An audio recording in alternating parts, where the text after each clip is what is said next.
今天我们用大米来做纯米浆自然发酵的桂花米糕，无任何的添加，传统的味道，松软又香甜。大米500克，我用的是陈米，新米需要多搓洗，泡上1个晚上，用手能捏碎。再准备400克的甜米酒，也就是醪糟，把大米倒进料理机里面，甜米酒也倒进去，加入40克白糖，300毫升清水打成米浆。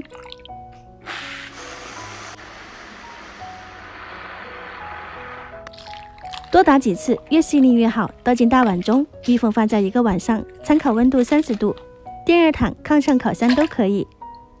发酵后，米浆和酒水会分离，把酒水控出来，下面的米浆发酵的状态有小气泡，而且有酒香味，自然发酵而成。这个酒水可以用来做馒头，特别的香甜。再次密封发酵1个晚上，第2次发酵后，表面会有大气泡。米浆的粘稠度的话呢，也和酸奶一样，特别粘稠，多搅拌几次进行排酸。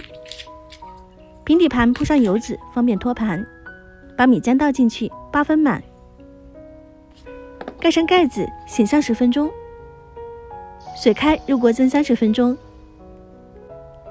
大米糕就蒸好了，出锅撒一点干桂花或者是枸杞、葡萄干，特别松软，也可以先撒后蒸，桂花香味会更浓郁。